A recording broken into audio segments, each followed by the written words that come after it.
Brace yourselves for young and restless kidnapper reveal. It's gonna be truly mental.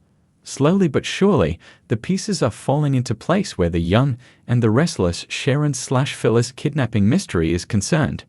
In fact, we may have finally figured out who done it. All along, Farron's abductor has passed off their life-or-death ordeal as a game, the end goal of which is seeing them put in the rearview their decades of animosity. Think of this as an experiment and nothing more, he said in the March 11 episode.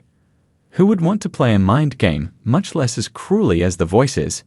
Who would even come up with such a diabolical plot? Iron Ward, for sure, but he wouldn't care at all whether the lifelong enemies buried the hatchet. So who does that leave? If we cast aside the idea that the kidnapper has a vested interest in his victims, suspicion suddenly falls upon Martin. We know, Alan's evil twin is supposedly dead. But half the population of Genoa City has been mistakenly believed to have croaked at one time or another, so it's hardly an obstacle. What we're thinking is that Martin is using Sharon and Phyllis as guinea pigs to prove that he really is the brilliant therapist that he thinks he is, and that maybe he and Alan will be able to say "begone" someday. Crazy, you bet.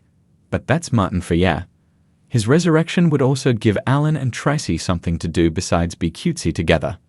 Beth Maitland and Christopher Cousins deserve so much better.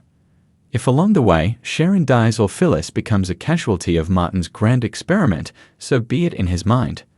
That would offer him important information before he tries a similar tactic to wipe the slate clean with Alan. Maybe next Martin will try this same stunt on Victor and Jack or Nikki and Diane.